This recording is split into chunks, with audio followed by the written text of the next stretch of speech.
say you don't know what you don't know, and that's why today I'm walking you through the 10 most common mistakes that beginner piano students tend to make. Before we dive in, let me preface with this.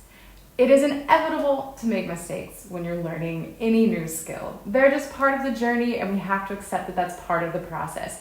So if you're making any of these mistakes, take heart. Mistakes are part of the process. What's important is recognizing those mistakes, learning from them, and figuring out how to fix them. Mistake number 1 is avoiding reading skills. And this is to a certain extent understandable because there's so much that we have to manage at the piano all at once. There's so much that we have to do and think about and control.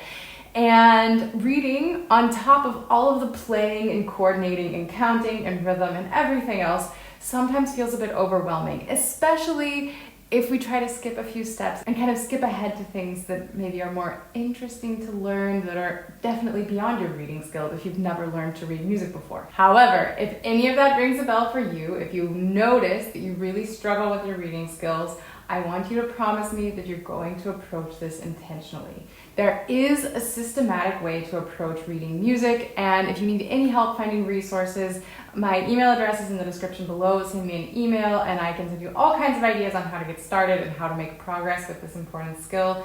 And in my mind, there's just no way around it. There are a lot of incredible pianists who play almost exclusively by ear, and that's all well and good, but if you have the ability to sit down and understand the sheet music that's in front of you, there are so many advantages. There are so many things that you can incorporate into your playing just by being able to sit and look at what's happening in the music. And I don't want reading to be a barrier for you to learning the music that you want to play. Because I've been there too. There were times when I would sit down to start a new piece and think, oh, how do I even get started with this? And sometimes it was just because the reading process was so overwhelming. The sooner you start bolstering this important skill, the fewer problems you're going to have with it in the long run. The second mistake that I see piano students making a lot is avoiding rhythm. Rhythm is, granted, not always the most fun skill to work on, but it's essential. All music takes place in time, and avoiding rhythm is really just not something that's going to get you very far. I know there are a lot of mindset issues around rhythm. A lot of people say, I don't have a sense of rhythm, which is not true. I have several tutorials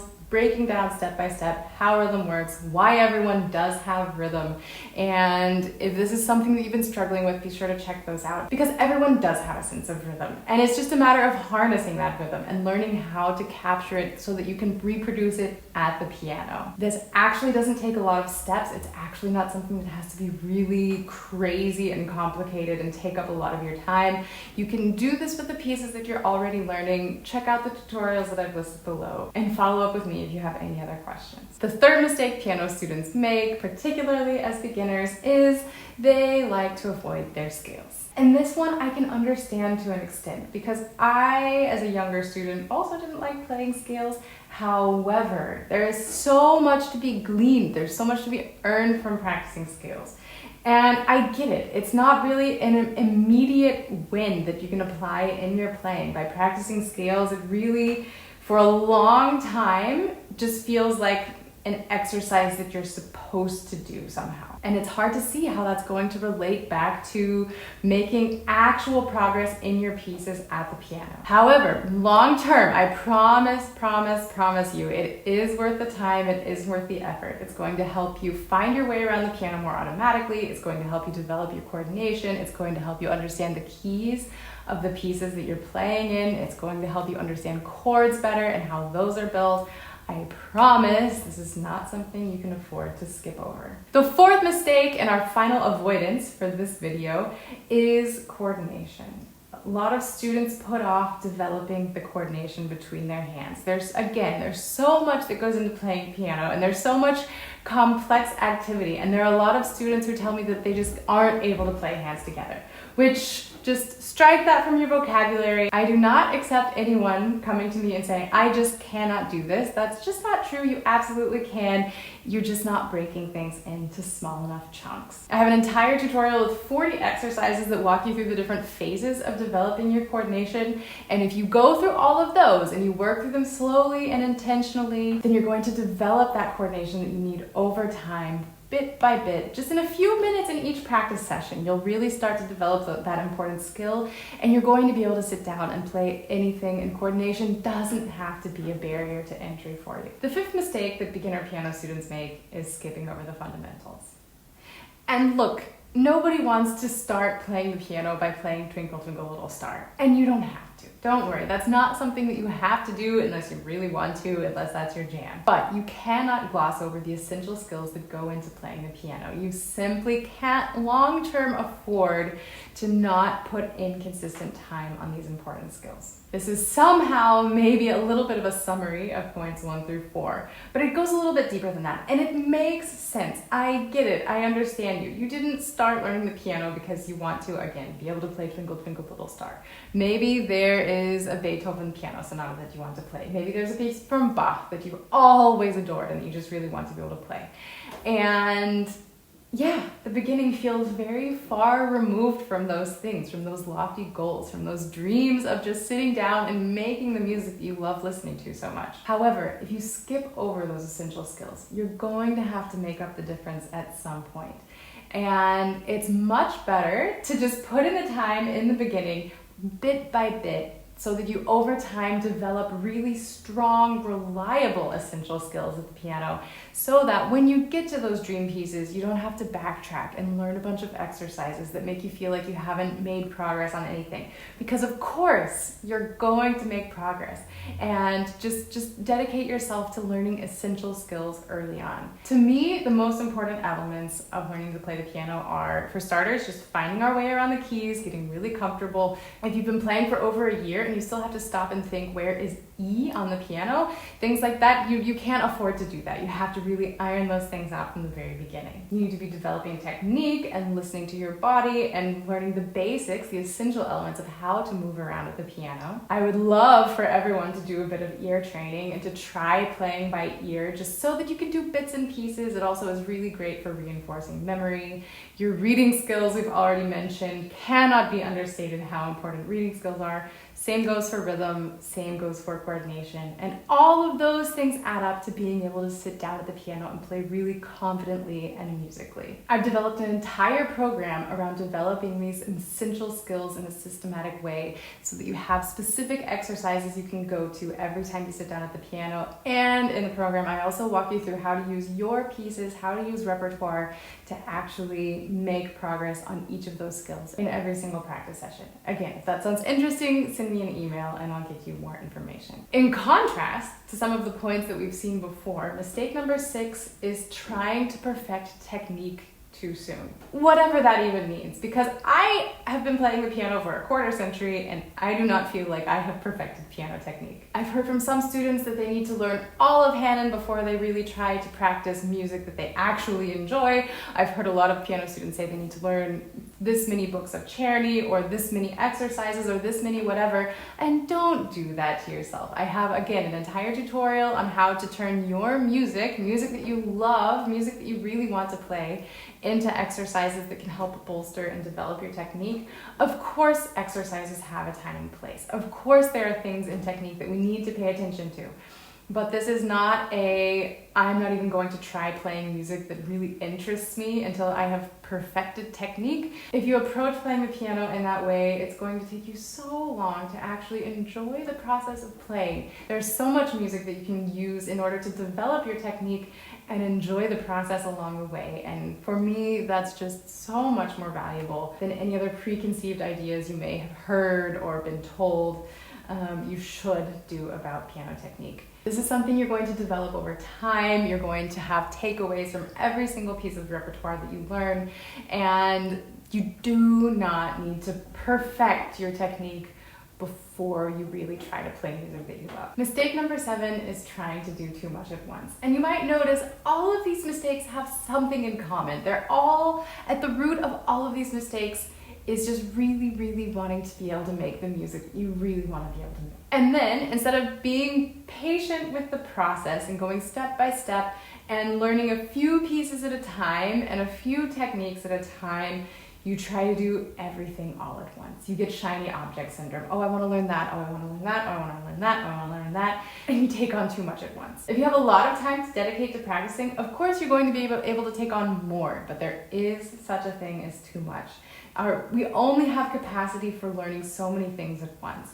And you really have to have an honest conversation with yourself about, am I able to manage the amount of music that I'm trying to learn right now, or do I maybe need to tone it down a bit? And the funny thing is, if you just stack the way that you learn your pieces, if you start one piece and get it up and running, and then start the next piece, and then once piece number 1 is more or less perfected and number 2 is up and running, then you can bring in a third piece, and then once that's up and running, you can bring in a fourth piece.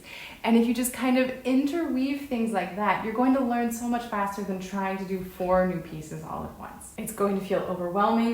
Everything is going to feel difficult. And if everything is hard, with discipline, we can do that for a while. But it's not a sustainable long-term strategy. You need to feel like you're making progress. You need to have noticeable wins in every single practice session. And then you're going to make so much progress because it's going to develop your confidence, and it's going to then develop your skills, and everything just snowballs from there. But I'm begging you, it's better to work on just 2 or 3 pieces and a few exercises max.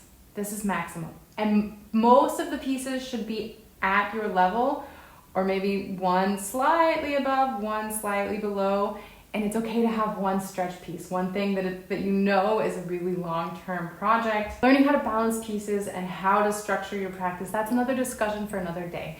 But if you notice you're getting stuck, if you notice you're feeling frustrated, and you're working on more than 2 or 3 pieces at once, I'm going to encourage you to tone things down for a little bit until you start making progress on at least one of those pieces and feel really confident in your progress that you're making. Don't do too much at once. Don't bite off more than you can chew. It's not going to help you in the long run. Mistake number 8 is impatience with your progress. This is also something that pops up a lot. You might be impatient with your progress because you're trying to do too many things, so it might be related to mistake number 7. You're going to have to, again, have an honest conversation with yourself. But piano does take time, and it does take an insane amount of patience. There's the saying, it's a marathon, not a sprint, but I say it's so much more than a marathon, because a marathon you can still manage in a day, right? Or a few months of training beforehand. And this is really something that you're in for the long term, and you cannot expect to manage really complex pieces overnight, or even in a week, or maybe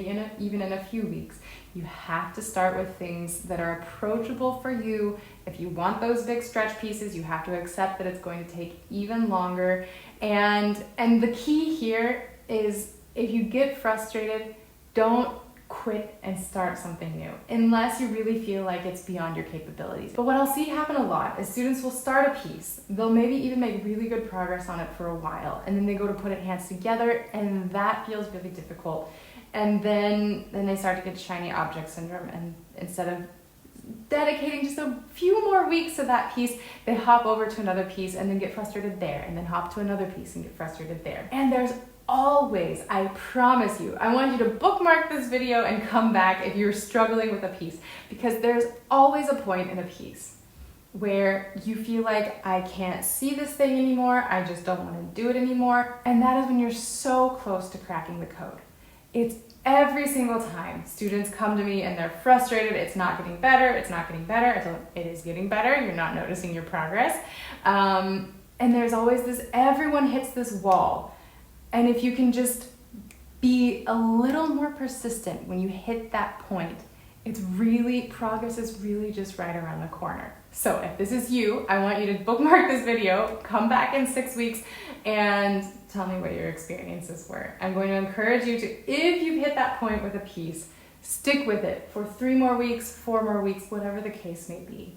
But you're so close to rounding the corner on that piece, and you just have to maybe learn to practice a little bit differently. Maybe you need to try out some new tools in your toolkit. But don't give up when you've already put in 80% of the work. Mistake number 9 is fear of mistakes. And look, nobody loves playing wrong notes, but they are part of the process.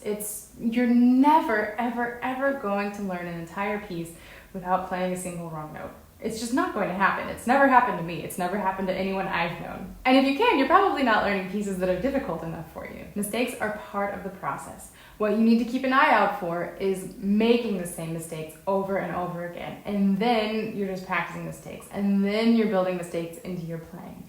But mistakes happen in our practicing, and it's usually a signal to start problem solving. Why do I keep missing that note?